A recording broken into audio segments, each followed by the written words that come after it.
and I wasn't able to get any shallow depth of field, and I went, this is rubbish. So I looked into ways of trying to adapt this camera. It was my first HD camera, and I was like, how can I get that shallow depth of field that I like with my long lens 2.7-inch broadcast camera? And then I came across adapters and being able to screw it onto the front, and it was a nightmare, always going wrong and lost loads of light, but it had this amazing look. And I did that used those for a couple of years and absolutely loved it. And that's kind of when my website started. I was sharing information of how I did things with that. And then when Nikon announced the D90, I bought it straight away. So this was in 2008, around October 2008. And it was awful, but it shot 720p video with an APS-C sensor. There was nothing else like it. It was all in one. It's like no big rig. It was a tiny little camera. And I used it like twice. I saw how awful it was. The 5D Mark II came out. Vincent Laframe made the Reverie video. It was exciting, looked incredible, full frame. I don't think I even knew what full frame really was, apart from photography. Certainly in video terms, it was unheard of. And I didn't get it. I had no Canon glass. It only did 30p, so I avoided it for about 6 months until somebody loaned it to me and just said, just give it a try. And then I tried it and fell in love with it. Oh, okay. I mean, you are. I guess I always attribute to you being the first one, is because I think Vincent maybe was technically first, but I don't think he was as publicized among like a lot of indie filmmakers. I know when I first heard about using those cameras, not just for photography but for video, it was actually from you. So that's why. I think because Vince did the Reverie and then he didn't really do anything else with it. He kind of, did his other stuff. And whereas as soon as I got mine, I was like everything with it, and that's kind of, I had the quantity. Now, since then, you've kind of continued, right? You've always on at least testing out the latest cameras. I know you've been testing out the new Kinefinity, right? Mm-hmm. Yeah, I love new cameras. I love new pieces. I spend far too much time trying out new things and giving it a try rather than actually going out and working. But it's fun. It's one of the things that kind of kicks you out of being lazy and going out there and, in between jobs, you kind of don't really tend to not want to go and shoot, but this makes me want to go. The 5D Mark II made me fall in love with filmmaking in a whole new way. And this is kind of like what these big evolutions, they kind of do. Anytime you get a new camera, you get excited, you go out and film anyway, hopefully. If you get a new camera and it sits in the box and you're on Facebook groups again, then get out and film with it. But I love new technology. I love trying new things. I buy far too many cameras, and I think the camera I'm waiting for right now, like most people, is the Sony A7S III. When's that coming out? So is that actually I was going to ask you next? What is your go-to camera right now? So for something video, that you would choose for most things. Yeah. Well, for straight video, then I'm using the Canon C200 a lot because I shoot a lot of documentaries, and the dual pixel autofocus is second to none. It's incredible. So for shooting interviews where I'm asking the questions, I can just set it even at 1.4 and just let it go. And I love the image out of it. And I shoot a bit more raw with it now. I've got enough media, and Premiere deals with it. The Kinefinity Terra 4K I use a lot. The Sony FS5 with the Atomos recorder I use a lot. And if I want a camera that does everything, I kind of I use this, which is the Sony A7R III. I take a lot of photography, and this also shoots beautiful video. So those are sort of my my main cameras. Some of them, but I have a lot. It's a hard question that I see to answer. Picking that perfect camera. So is the Sony A7 III, would that be like the closest we would say to your perfect camera, or what would be your perfect camera? What would it have? Yeah, it's not there yet. So I mean, if the A7R III did 4K 60p and had 10-bit recording internally, I would say that would be like the perfect camera. Obviously more low. The A7 III is also very good, and I used that in the gimbal today. And these cameras are fantastic. They, I've been shooting 8-bit for so long, I'm kind of used to its limitations. But whenever I do a proper project and shoot in 10-bit or RAW, I realize it always reminds me of how much better it is. It's basically how much more you can deal with it in post and grading and stuff. So, but every camera you use is a compromise. But if because I do so much photography as well, it is nice to have one camera to do it all, isn't it? Really? Yeah. Now, for example, if you could get a camera, like I know for me, many times people do ask me online, what's what is the perfect camera? Again, I always tell them there is no such thing, at least not yet. But for me, I would say if you could get portability, something small like the new DSLMs, AF like the Canon DSLRs, and something that also shoots RAW or ProRes in it. I mean, I would say that's that would like, be close to I want the GH5 to have sex with this Sony A7 R3 and have full frame babies with the codec of the GH5, which is amazing. It does do 10-bit. It doesn't do 10-bit for the highest rates, but it's still very, very good. Has so much going for it. The biggest downside is, well, the GH5S has better low lights, but it's a quarter the size of the A7. So I always suffer whenever I use it. And there's something that's not quite magic for me about that image. But that's kind of for me. I find that, I mean, for me, another thing I would add to the list is dynamic range, because the H4 and GH5 great cameras, but dynamic range always a little suffered in there. All right, maybe another. The camera is pretty small, depending on how you kit it out, and that is an incredibly powerful camera, but it doesn't do stills, and it does really require V-locks.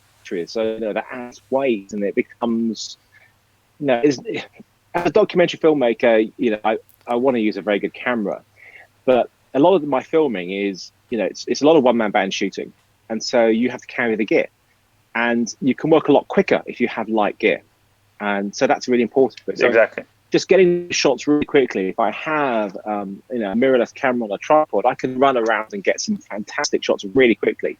But as soon as I have a bigger rig like an FS7, I'm a quarter the speed because it's so much heavier. And then the support gear, the tripods, the gimbals, everything's bigger for it.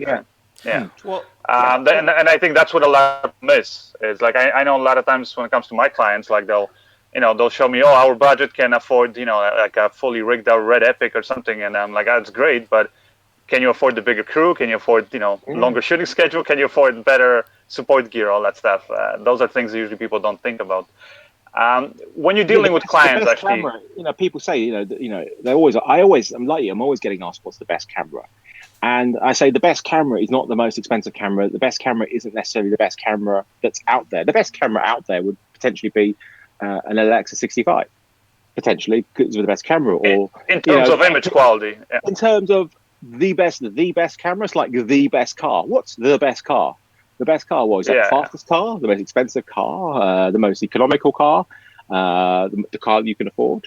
Do you want, as lovely as it would be to have, say, a McLaren, would you take it to the supermarket and leave it out and about? No, you wouldn't. Somebody's going to screw it up. So it's, you want something that does the job and looks amazing. And the most important thing, I think, with a camera as well, apart from image quality and all of that, is it's so easy to use. You don't have to think about it. It doesn't get in the way of your filmmaking.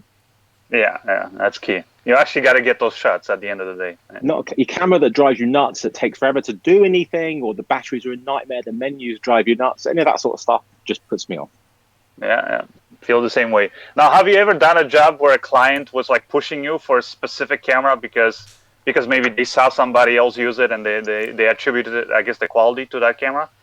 Yeah, we always get the thing saying, we want to shoot this on red, and and you kind of ask, how do you deal?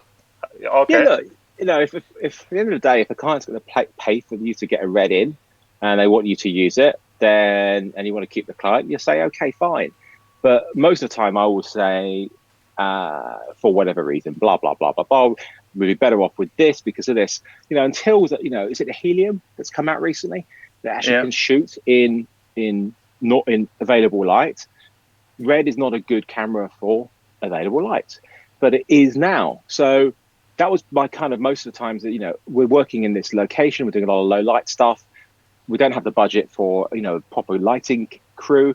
So it's not the right camera for us. We should stick with FS7 or whatever it is. You do have it, and sometimes you just go with it. But it's very rare for me, I think, because I've been doing it so long, and I have sort of position. be into what, but I think, but yeah, everybody gets asked for it. I mean, the thing is, if you get asked for a red, then that's great. As long as, you know, there's so many reds out there right now, you could turn up with a Raven and they probably wouldn't know. Yeah, clients maybe not. Yeah. Yeah. All right, let's see if there's any questions here online. While I'm looking for this, maybe you can tell me, actually, is there any like kind of, you would say like a single piece of technology, it doesn't have to be cameras actually, maybe like something social media or whatever that's really kind of had an impact on your career, positive or negative? I think it would be like the biggest. Well, apart from DSLRs, I mean, it's like the most exciting technology for me in the past 5 years will be drones, because drones have, you know, opened up shots that we could never do. Obviously, it's getting more complicated now and harder to use them in many locations. But they are the most exciting technology. I think they've had a huge impact on my work, but certainly something which excites me the most. I think probably for my actual work, it's definitely the 5D Mark II probably had the biggest impact after I went freelance.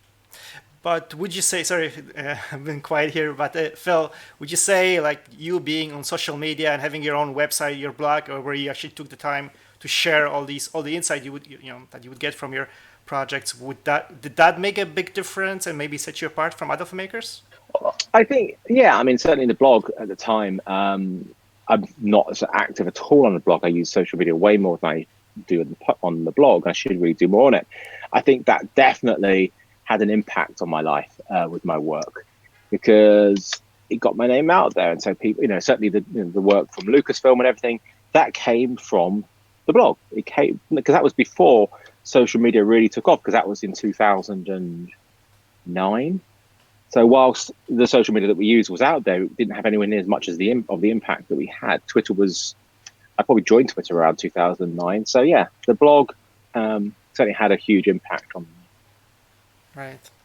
All right. Mm-hmm. There's a question here from Trevor Panicky. He's asking, Philip, I'd like to know, what do you think about the Masterclass? Is it driven by real industry needs, or you think it's just market differentiation? Gear lust, did you say? No, the rush of LF cameras, like basically, all those new full frame or large format sensors. I think it's a long time coming, to be honest with you. My first proper 35mm camera to shoot video was full frame, and that was in 2008, 2009. And yet we don't have any mass manufacturers who brought out a full frame video camera that is affordable. Canon have the full frame C700, Sony have the Venice, and of course Red have their Monstro. But we don't have anything we have loads of fantastic full frame cameras, but APS-C cameras, Super 35, but nothing's full frame. So I think it's a long time coming. I'm surprised it's taking this long. The only one that's going to be vaguely affordable right now is going to be the Kinefinity Marvo LF, and I'm not sure how much that'll be, but I reckon it'll probably be around $15,000. So that's still not that super cheap.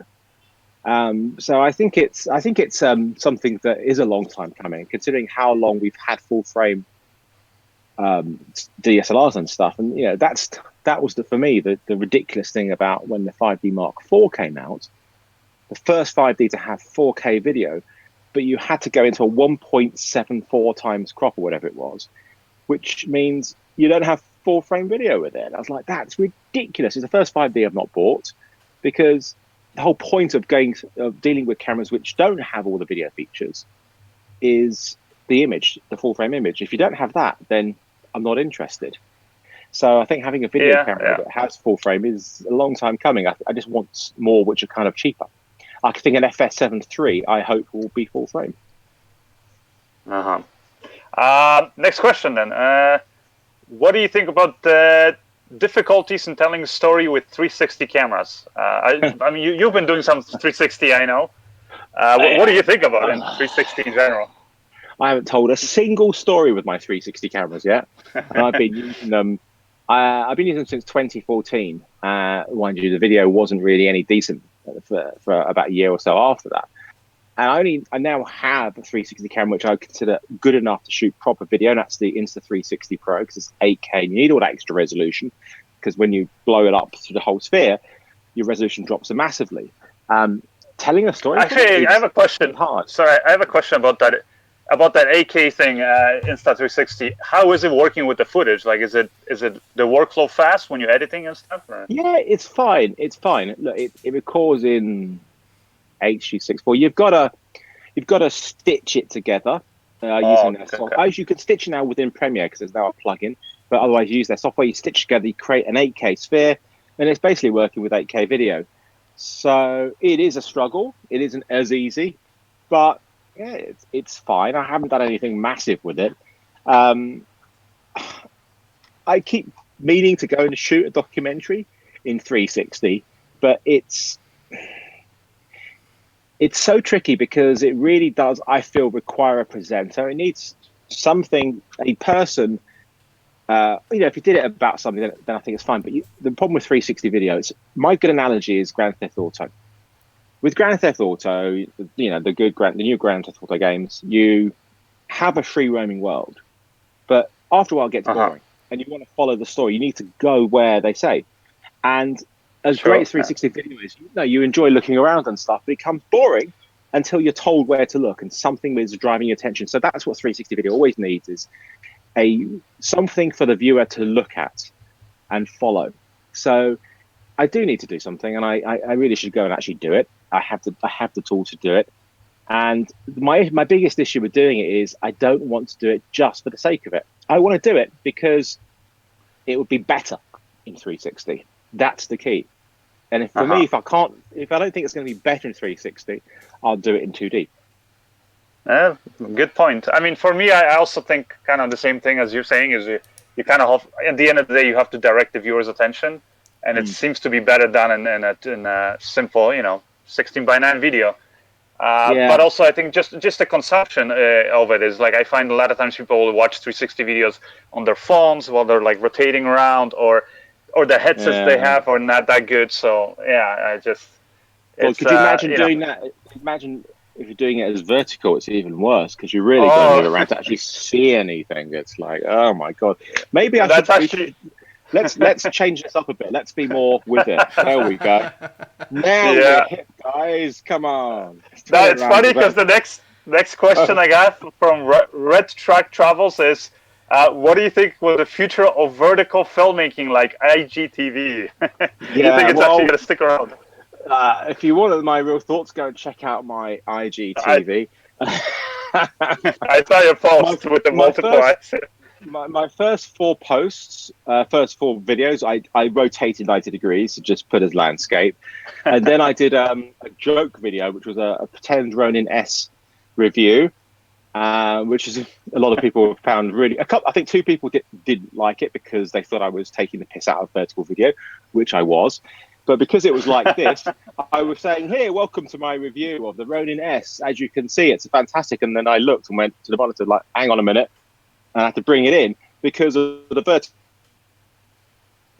You couldn't see anything in front of my face, actually do anything. I think it's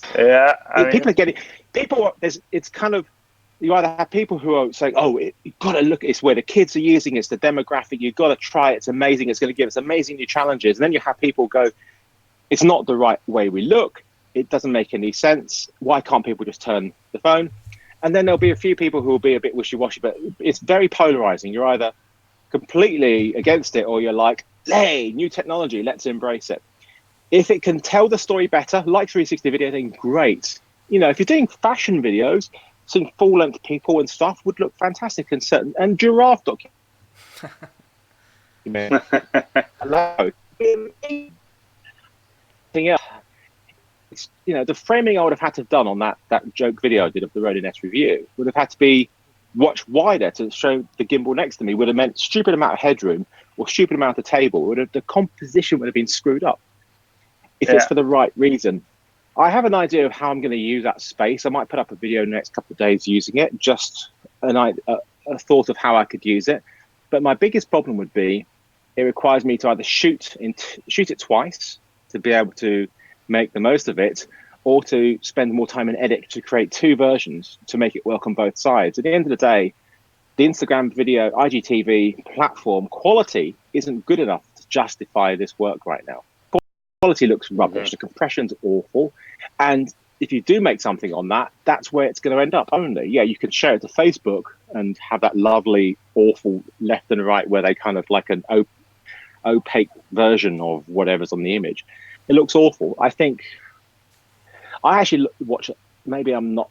Maybe I am older than most people who watch YouTube, but I like watching YouTube on TV. So I tend to save stuff onto a watch later, or even if I'm just at home, I just send it to my TV and watch it, because I'm much more patient with videos watching it on the TV than I am watching it on the phone. There's some great content, some very clever people who shoot in vertical video. And I was looking at a really nice documentary from a guy called, hang on, I'll tell you his name. And he's definitely worth checking out. He's done a lot of work on stories, and he's very, very, very talented. And his name is Jesse Driftwood. I'm sure a lot of people know who he is. And he's got a really lovely documentary about his mother on there. And I was watching it, and like, this is so nice. And it's the nicest shot thing I've seen on Instagram TV by far. But I wish it wasn't just on here. I wish it was landscape, and I wish I could put it on my TV and watch it properly, because I wanted to be immersed in it much more. I mean, yeah, for me, maybe I'm also older, but I kind of think the horizontal aspect ratio just allows you for a lot better compositions. I mean, that's, It does, yeah. I mean, I like, if you're taking photographs, if you're taking photos and you do it as portrait, it's not 16:9, is it? It's 4:3 or 3:2, whatever it is. It's mostly 3:2, the sensors, and because that aspect ratio of 16:9 as portrait vertical is too long. You want it, for me, taking photos of people, it's like that. If you're doing just talking heads, then a vertical video isn't a big deal. But yeah, I don't know. That's why I think, people who are doing like those quick selfies on the phone, I mean, that's okay, but yeah. But I guess the question would be, is Jesse doing these videos this way because they're better in the vertical, aspect ratio, or is it to get like an advantage over other content creators? Because I know he also creates like really good content on Instagram for the videos that disappear within 24 hours. Yeah, the stories. Yeah, right, the stories, which is kind of crazy when you, as a filmmaker, usually want your content to live forever, right? And then he puts all this work and creates really good stories, but yeah, they disappear. So, and it seems to work though for him, because we're talking about him and he's got a big following. But is he doing it to make his content better? It's consumed more enjoyable for the audience, or is it more just to kind of separate yourself? There's a very good argument for doing something that way if it gets you an audience. At the end of the day, as a filmmaker, you should be striving to get an audience. If you are, a really pretentious filmmaker, then you can say, "Oh, I don't need an audience to validate my work." In fact, I don't even share it to anybody. In fact, not only that, I don't even film it. I just keep it in my head, because it doesn't need. I don't need to actually film it to make it a good film. It's already a great film. It's incredibly well shot, beautiful lighting. But if you get an audience, that's great. That's what you want. It's that whole Vimeo v YouTube debate that we've had for years. You'd have people being very snobby about YouTube and saying Vimeo is the place to have stuff. It's better quality, and the people who watch it are of a higher sort of level. And I said, no, I put it on both, because I want my stuff to be seen. I think that's in there. You want stuff to be seen. So if he's getting a good audience because of this, then sure, why not? But what you don't want to be is pigeonholed as the vertical guy. You want to be able to do both. Right. Well, yeah. Or as a good filmmaker, I guess, or storyteller at the end. Right? Yeah, you want. I mean, he is a good storyteller, and I'm sure he does other work. Maybe we just don't see it. So probably. Exactly. I have a question here from Andrew Branko. What do you think will be the next boom in filmmaking, just like drones were? Who knows? What else can they do? We don't need it. We could have more resolution, but our computers and hard drives can't deal with it. Do you think, though, honestly, more resolution is needed? Like, I mean, having watched stuff on an 8K monitor, unless it's God knows how big, 100 feet screen, I don't really think resolution. For me, I don't think resolution is going to add much. No, I mean, HDR is nice, and I shot a bit of HDR last week, and that looks great. And I saw it graded properly, and I was like, yeah, it looks really cool. It's not exciting though. Not like drones were exciting or DSLRs were exciting. I don't know what. I mean, who knows? I mean, 3D wasn't exciting. 360 is interesting, but not like groundbreaking for filmmakers. So I don't know what else we can, who knows? Maybe they've got there is something I was thinking about, which is those, I forget the name of it, but there are these, I think they're called full spectrum cameras that capture not so much a flat image plane, but they capture kind of the 3D scene that allows you later to adjust your focus point and things like that. I mean, that could be cool. Something. Yeah. That would be cool. We all screw up and forget our focus and do things like that. So that would be nice. I can just imagine the post-processing time suddenly becoming 100 times longer because you have to go through every shot and you reframe a bit, you do your focus. I mean, that's cool. Yeah, I bought the first Nitro camera, then I bought the second Nitro camera and used them both once, I think. And like, this is a bit pointless. But it's a nice idea, but a bit pointless. So I think, Nitro, don't know what's happened. I think they got bought out not that long ago for their massive cinema camera that required like a huge box to make it work, where it captures everything. And that would be cool. That could be interesting. Maybe that's the future. I don't know. Well, how would you feel though if you, for example, but for example, like what if you shot all this footage that allows you to manipulate focus and things like that afterwards, and then you pass that footage to the client, and then, just like with color grading, I mean, it seems like you're kind of very hands-on, you like to color grade your footage. But what if you do this stuff and you pass it on to the client, and they can completely change in a way, how your vision. You give them the edited version, because the same if you take any raw photos, or any footage, you never give them the unedited stuff. You give them what you want them to have. So it's the post, it adds so much more time. I already spend too much time in the edit suite as it is. I don't really want that. How about artificial intelligent editing systems? That's what you want. Or an edit system that can go through your footage and isolate all the good clips and put them in an order which the story makes sense. Now that would be so time saving. We could have a life again. So I'd like that. That would be good. Basically having like a little, digital an edit assistant without having to pay for somebody to do it. Yeah. Exactly. Good idea. But not somebody needs to get on it. Lucas, you want to do the Lucas, you want to do the prize draw? Sure. So today we are drawing a $500 prize. So we'll ask Philip for assistance here. Philip, if you could pick a number between 1 and 12, please. 9. 9. All right. So number 9. Well, let's see who's the winner. The winner is Brian Besler. So congratulations, Brian. You get to pick your prize gear up to $500, and so we'll be in touch with you, Brian. Fantastic. And it's I think so. Lucas will get in touch with you. Any other questions there, Lucas? You see? Sorry, I don't want to cut away from you guys, so that's why I haven't been really checking on the stream. Oh, okay. All right, okay. So I'll look it up here. In the meantime, and actually, here we have another question. This one, Philip, you already answered. What's your go-to camera? I guess it's the A7S3.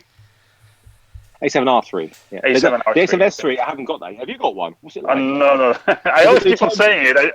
I think it's like subliminally I want to get it. It's because the A7 III and the A7R3. You keep saying the A7S3 because all these numbers. They just it's ridiculous. Yeah. But that's still my favorite stills camera is probably still my medium format Pentax 645Z. I've got the Fuji GFX, which is amazing too. Medium formats, that's what we next. Screw full frame video cameras. Let's go medium format. Let's just skip them. What I say. Why is that your perfect stills camera? Is it because the larger sensor, the shallower depth of field, like? There is that. I mean, you don't get that much more shallow because the lenses aren't as fast.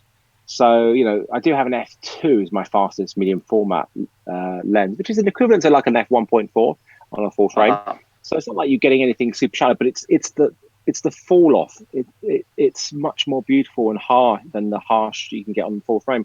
It's just something so beautiful and just so natural. So I love that. And of course, I love that huge resolution that you get, the 51 megapixel stills. Whereas, I can shoot great resolution with this, and I can crop it a fair bit. But when I crop a Pentax or a Fuji GFX image, it looks like it's the real thing. It looks like I haven't cropped it. It's amazing.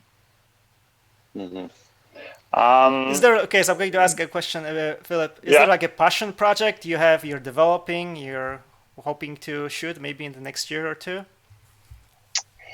No, but I definitely want to do some more fiction, definitely. I didn't do any fiction last year.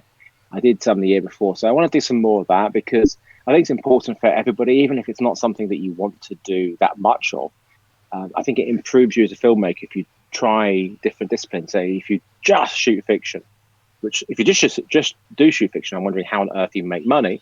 But if you do just shoot fiction, then it's important to do documentaries because you can learn how to work a bit faster, work more with available light, and also be more hands-on because generally when you shoot more fiction, you have a bigger crew. Generally, it's not always the case. So I think definitely I want to do some more fiction and maybe another music video too, but not any real passion projects as such. We'll see what comes up, but maybe stuff that's more cat-based probably. I've already done one cat doc. There's a question here from, we have a question from Jack Brooks. What are the 3 top tips for getting into the industry other than your typical tips? I'm not sure what he means by that, but like typical tips, maybe like doing good work. So I wrote a blog post a while ago about how to get into the industry, and it's still very valid because the path that I had, which was getting into broadcaster in a staff job as like, just a general runner when I was 18, that real path doesn't really exist as much. You still need to have. I didn't go to film school. I don't necessarily think film school is the essential way to get into it.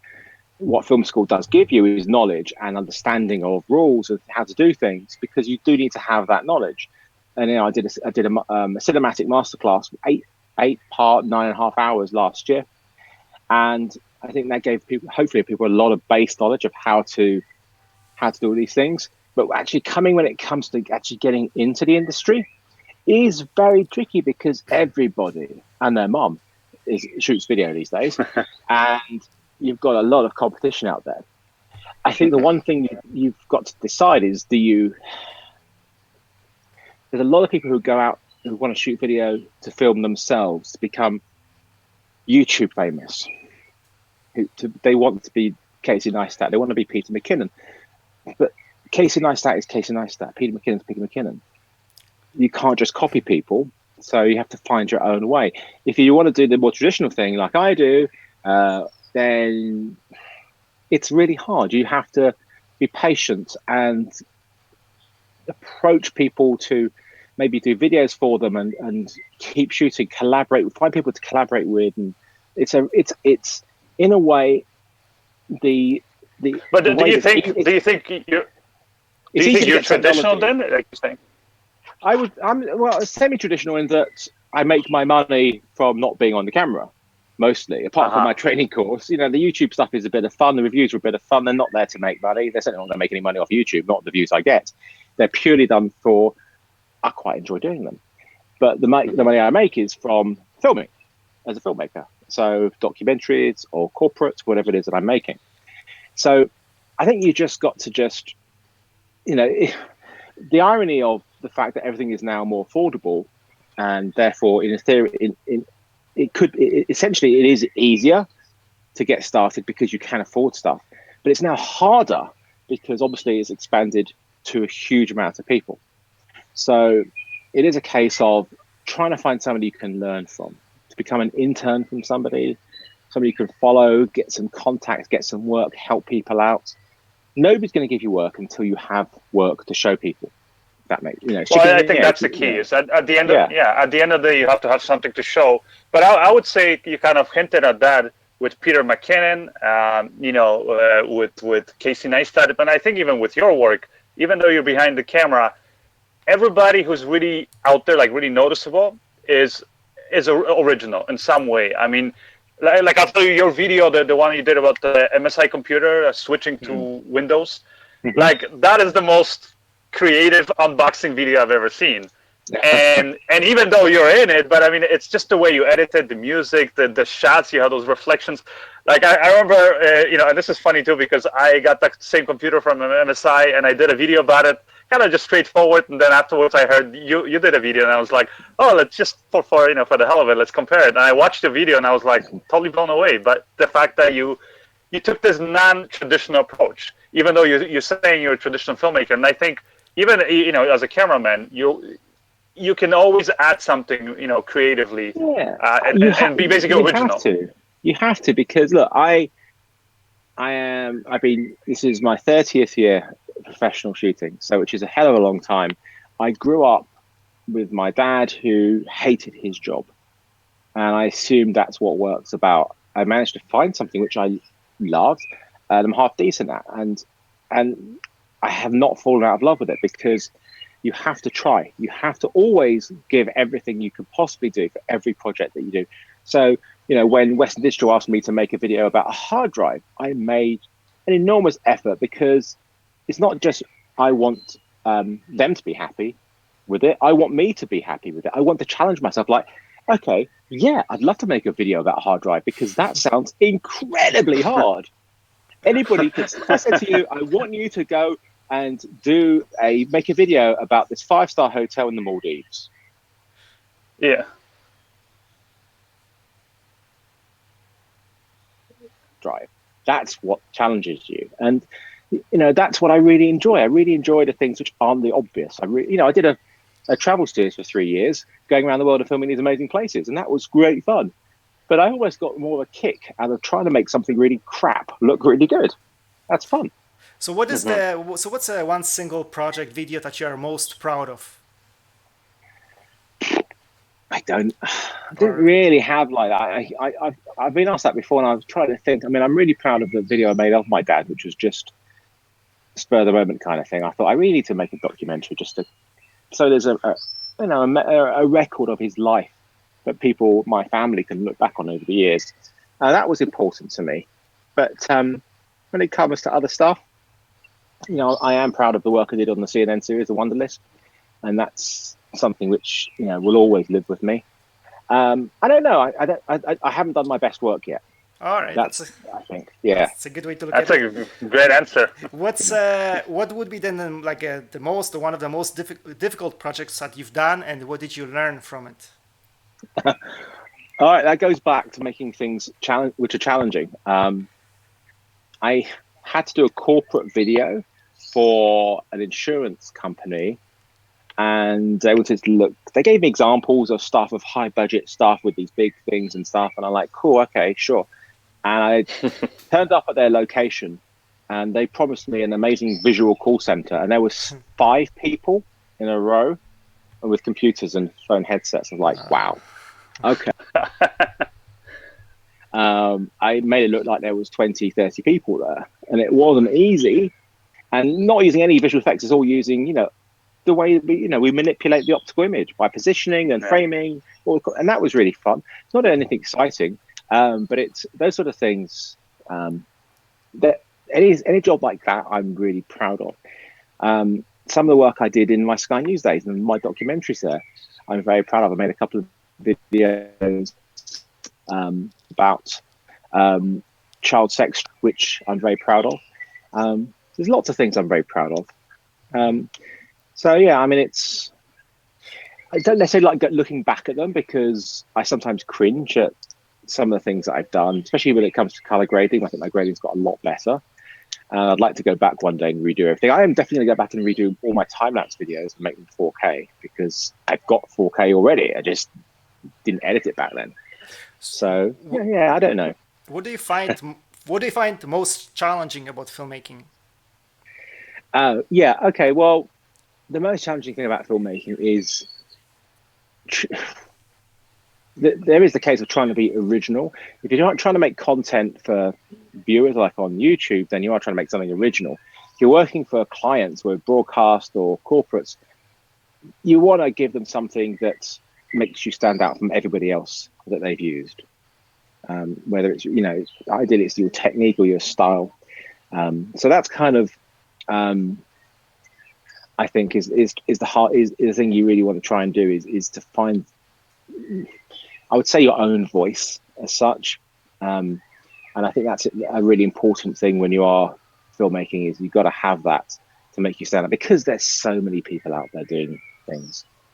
I look at stuff. I know Peter McKinnon quite a long time. He came to a DSLR workshop in Toronto like 9 years ago, and wow.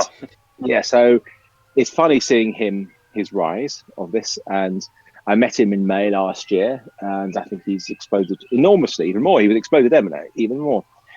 But I saw him in April, and we had a nice long conversation about things. And I asked him, do you feel that you could be burning yourself out because you produce so much content and you must be finding it very difficult to make things which are different? And he says, yes.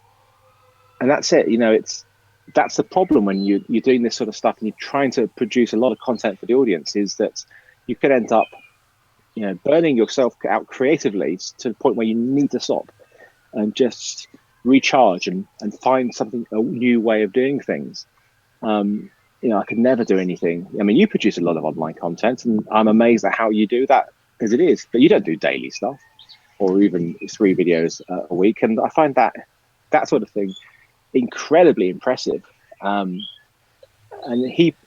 he's one of for me, I think Peter is one of the best people on YouTube, because he does show that it's important to make things look good. Mm-hmm. And that's like one of the things about IGTV that worries me, is that to film vertically means you're most likely going to use your phone and selfie mode. And most likely you're not even going to edit it. Most people are just going to ramble for 5 minutes and put it up. And I don't want so it's going to be quantity versus quality, right? I guess. Yeah, it's going to become a mess. So whilst there will be a small, oh God, the light's become really hitting me badly now. Sorry about the dynamic range of the eyesight camera on a Mac isn't the best. I should shoot in log next time. It still looks good. Actually, where are you actually? Because it looks like a really nice place. It's my parents' garden. So the summer is here right now, which is amazing. We have like 27, 28 degree heat all week. That's centigrade for Americans. They probably don't understand that. They probably think, oh my God, that's cold. It's freezing, It's lovely. Yeah. So, yeah, there we go. I have another question from Greg PQ. How do you stay motivated? I think it's a good question. You don't. You can't.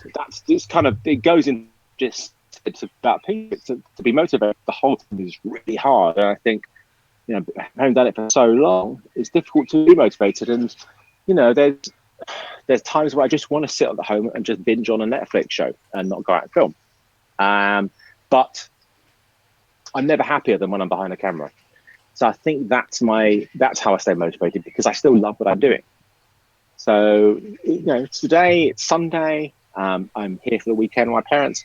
I went out with my girlfriend this morning, and I got some lovely B-roll shots of her with the Ronin S, and I loved it, and it was great fun. I could have just stayed at home in bed and done nothing, but I'm so happy that I went out and did it, because that makes me happy. So that's what makes me keep me motivated, is I still love creating. Mm-hmm. And I mean, you challenge yourself. I mean, like you said, with that hard drive video. Yeah, I only got the Ronin S maybe a week ago, and I was supposed to get it ages ago. They did actually give me one about 6 weeks ago, but it wasn't working. It was the pre-production one, so I had to wait. And now I've got it. There's loads of people have made videos about it already. So I'm like, I'm going to have to make something that's going to be different, because it's just yet another Ronin S video. So I've been, really racking my brains about how to make something different about this. That keeps me motivated. And then, that moment, Tom, it when you've got an idea and you're like, that's it, that's what I need to do. And then you go out and do it and you're so excited. Of course, when you get back and see that it's rubbish, and then you just want to drink yourself to death. But no, most of the time you've got a good idea, and that's what keeps you motivated. Mm-hmm. And Tom, do you have any more questions? I still have a couple of questions here from my notes. Philip, what do you think stops? What's a common thing that you see people people stopping that stops people from being successful? Is there something common mistake that people make that? Imitation. I would say imitation is the biggest thing that stops people being successful. Too many people are copying what they see and think that they can have that same success simply by copying. The problem is somebody's done it already, and unless you're going to be incredibly better, then you're just going to be a copy, an imitation. That happens way too many. The amount of copy people, or Casey Neistat, or Peter McKinnon, or all these people, there's so many on there, and you're not going to make a career out of that. So imitation definitely is the thing that people. Now, would you say at the beginning, though, while somebody's just trying, starting out, trying to just learn the skills, is it okay to copy at first? Yeah, I mean, we all copy. Most likely, we copy subconsciously. Mm-hmm. We don't even realize that we have done a shot that is just like something else. We watch TV, we watch movies, and we'll see stuff and go, "That's so cool! I love how they did that. I would like to incorporate something like that into my work." We do that all the time, and that's absolutely fine. It's not plagiarism. It is simply being inspired by something, and trying to do. Of course, you'd like to try and do things in a different way. So, but for traditional filmmakers, when I say traditional, I mean, I'm not talking about old-fashioned. I'm talking about people who just behind the camera. Mm-hmm. You've got to kind of decide what type of work you want to do, and you've got to realize that most likely you're not going to end up doing what you want to do. So whilst many people, I remember I think one of my favorite stories is I was invited to do a talk at a film school to the final year students near the end of their course, and it was like 200 people in this big hall, and I'm the keynote speaker, and I walked up there and applause, and I said to them, "It's great to be here 25 years after you turned me down for a place," which was a nice passive aggressive way of starting.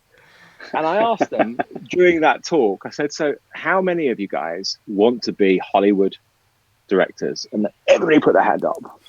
They put their hand up. And I said, "How many of you want to shoot weddings and corporate videos?" How many hands do you think went up? Not a single one. And I said, I hate to make this a depressing talk, but the reality of filmmaking today is you're not going to end up shooting what you want to do. Very, very small percentage of people will end up becoming famous. It could be nobody in this, of any of you, could end up becoming successful as a Hollywood filmmaker as such. And that's okay, because filmmaking doesn't have to be like that. And to be honest with you, you're probably actually going to find more pleasure not doing that, because that sort of thing is incredibly stressful.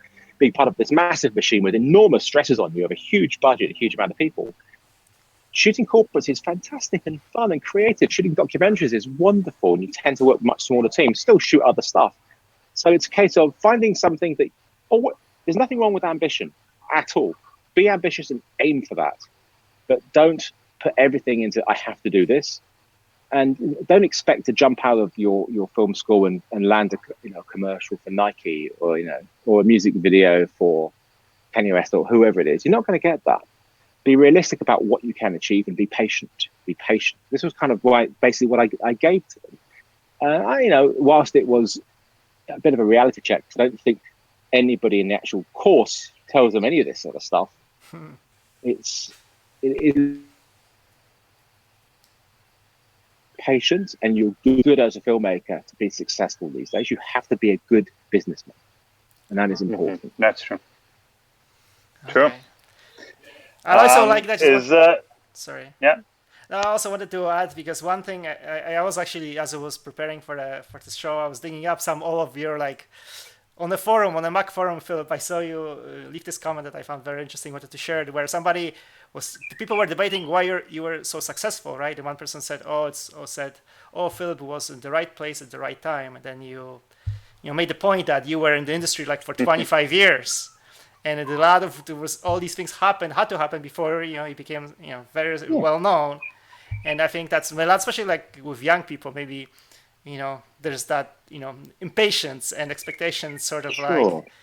Things coming together, and so I really I think it's a really good advice to leave people with people that you do need to have the patience and put in a lot of work. Let's be honest. I had overnight success, although it took me 20 years to get the overnight success. Right. So there you go. I was successful in what I was doing beforehand. I was a senior cameraman at Sky. I was doing all of the big jobs, and I was successful in that aspect of it. Right. And then when I left, I decided I don't want to do any of this anymore. No more news, no more any of that. I'm going to refocus my skills and start again at the bottom and work my way up. So it's patience is obviously very lacking in the short attention span world that we live in today, and people need to understand that if you're patient and you try hard and you're good at what you do, hopefully within time you'll get the work that you want. Yeah, and like you said before, challenge yourself to be original. I think that's very key. It's good to put yourself out of your comfort zone occasionally and do things, not all the time because you'll be a nervous wreck, but do things which do challenge you and push you as a filmmaker. And be confident. Look, if somebody phones you up and says, I need a job which involves this, and this, and you probably never done it before, the way you respond to it is absolutely, yes, I'll do that. And then you can shit yourself afterwards and figure out how to do it. I mean, obviously somebody wants to hire you and say, hi, are you available to shoot Star Wars Episode 9? J.J. Abrams has just fallen out. I know you've only ever done wedding videos, but we've seen your work and we really like your glide cam work. Then if you say yes to that, then good luck.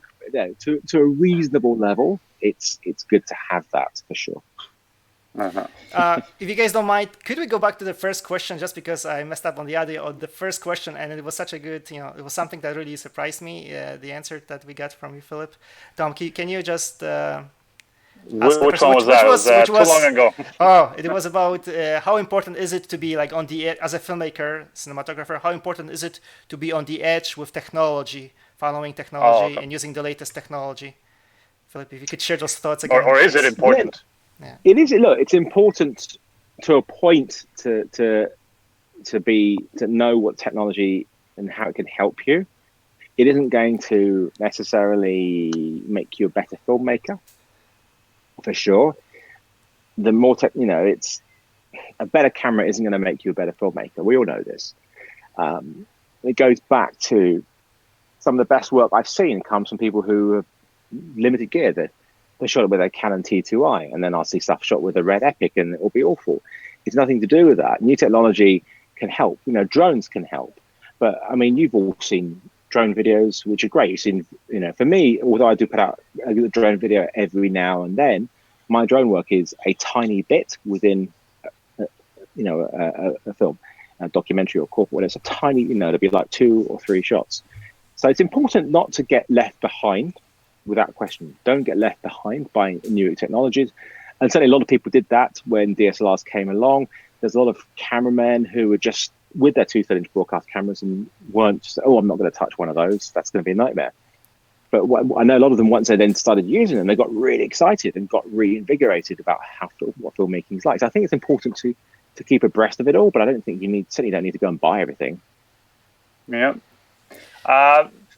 I guess we're coming into the closing of the show, but I wanted to let you guys know also, if you have more questions, especially like a lot of questions, technical questions, or if even how to be successful and stuff like that, you can learn a ton of stuff from Philip Bloom's Cinematic Masterclass, which I provided the links for those in the description of the videos on Facebook, on YouTube also, and also on the in the cards on the top right corner. There's one question that I know some people have been kind of asking in various forms, but at the end of the day, it's like, what's the piece of gear aside from a camera that you think a lot of people overlook? Maybe I don't know, could it be lenses or stabilization or something? 2 things I would say: a good tripod, a proper video tripod that too many people don't think about, because a good video tripod will see you through countless cameras. My favorite, most of my best work is done on a tripod. And light. Too many people don't think about getting lights and how important lights. And then there's audio as well. There you go. Those are the 3 big. Cameras are fantastic, but lighting and audio is just as important, and a good tripod. But too many people forget about how important a tripod is. People get a gimbal before they get a tripod, which is not the right thing to do. Right. Yeah, true. Yeah, Phil. Would you actually say that you light more with natural light then, or artificial lighting in your work? I use definitely a combination of both. So I will use as much natural or available light as there is, and I will add to it where I need to. Unless obviously if I'm filming outdoors, I tend to just use natural light. But if I'm indoors, then I will use a combination for sure. Because it's, it's especially with England, it's incredibly unreliable. I was doing some filming on Tuesday or Wednesday last week, and it was an amazing location, but all the walls were glass. Oh wow! And the sun it was broken clouds. So some was in, some was out, some was in, some was out. You try and get continuity of light in that sort of situation. It's impossible. So not a great location for that. All right, just wanted to. I was wondering, Phil, do you want to mention anything more about your masterclass in terms of what people can expect to get out of it? Yeah. So I made it because I wanted to get all my knowledge into this. Initially, it was going to be much smaller, and then I made the silly suggestion of trying to encompass everything into it, and it took like 6 months to make. And it's aimed at everybody, beginners, intermediate, and also people who've been shooting for a while, because you can, even if you've been shooting for a while, you can learn new things and see how other things are done. Everything is broken down into a different discipline. So the first episode is about knowing how camera works, why it works, how we do certain the really boring stuff that you can find by Googling everything, but it will take forever. It's a packed hour and a quarter. Then I go into movement, composition, lenses, some of the rules. I go to interview episode. Then there's an episode on slow motion, a episode on time lapse, episode on drones, and a episode on telling how to tell a story, which is of course incredibly important. And then one on post. So really, I try to get people across everything they kind of need to know. And lighting lighting audio is all the way through them. There's not one episode about lighting and one episode about audio. It's because it is all part of the same thing. Right. So I'm very proud of it. I am now going to be working on another course later in the year. Really? And I'm trying to figure out that, and that should be fun. But so this one, it's a pretty complete thing, and I wanted to make something which was also shot beautifully and really well, not just stuck in the studio. I wanted to make something that looks like something I would make, not just training course. Right. Can you give us a little snippet about the new one that you're working up? Like what is it about? Or yeah, it's going to be different. Good answer. It's going to be bigger, better, more explosion, bigger stars. All right. So it's everything you expect from a sequel. And then I'll go, God, I shouldn't have made that sequel. I need to get to the third one to try and go back to basics. You know what it's going to be like with franchises. That sounds really interesting. I also wanted to encourage people to check out your website, because although it's been on there for many years, you've been sharing your experience. So on philipbloom.net. It's really invaluable. I couldn't get .com. It's an eye surgeon in London has that, and he wanted $50,000 for it. And I said, nah, forget it. Wow. He doesn't even use it. Right. Well, Tom Antos, there's actually a photographer in Chicago, and that's the guy that got the domain too. So Tom struck out on his domain too. Well, not his, but. We should do a strangers on the train, Tom. So I'll knock off your Tom Antos, you knock off my Philip Bloom, and we'll have alibis. It's fine. All right. Oh my God! All right, good show. Thank you, Philip, for having us, for joining us on the show. And again, guys, all the info about Philip's stuff and the masterclass and all the cool things and website, again, in the links in the description of this video. So thank you, Philip. Maybe we can do this again in the future. Thanks, Lucas. Thank you. Thanks a lot. Bye. Bye.